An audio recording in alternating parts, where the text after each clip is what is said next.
Lakini tunaomba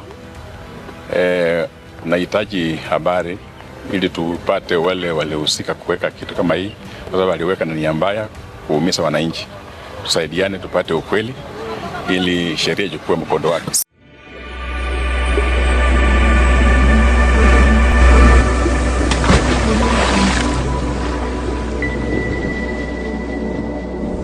Vyombo vya usalama nchini Kenya vimefanikiwa kugundua na kudhibiti vilipuzi 7 vilivyokuwa vimefichwa chini ya daraja la Mto Kuja katika akaunti ndogo ya Nyatike, akaunti ya Migori.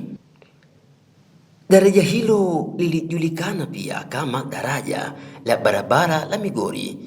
Ni kiunganishi muhimu cha usafiri na lilitajiwa kutumiwa na rais wakati wa kutembelea miradi mbalimbali ya maendeleo katika akaunti ya Migori. Kwa mujibu wa maafisa wa usalama nchini Kenya, vilipuzi hivyo viligunduliwa baada ya mpita njia kuona waya mwekundu wenye kutia shaka karibu na daraja hilo na kutoa taarifa kwa mamlaka husika.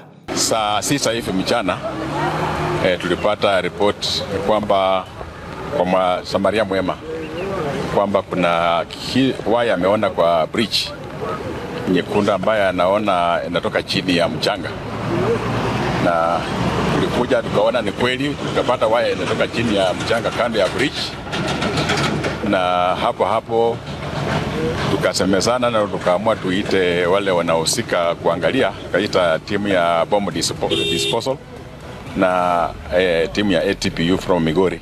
Kikosi pamoja cha kiusalama kikiwemo kitengo cha polisi cha kupambana na ugaidi ATPU na kitengo cha kutegua mabomu kilitumwa mara moja eneo la tukio.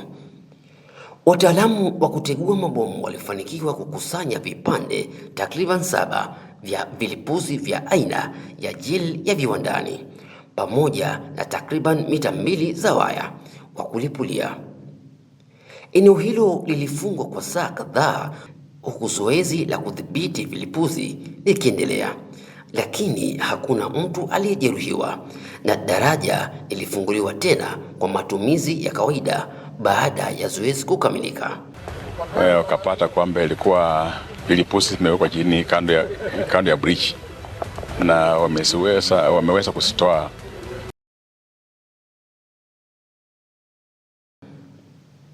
Min Muhyiddin, dua alika.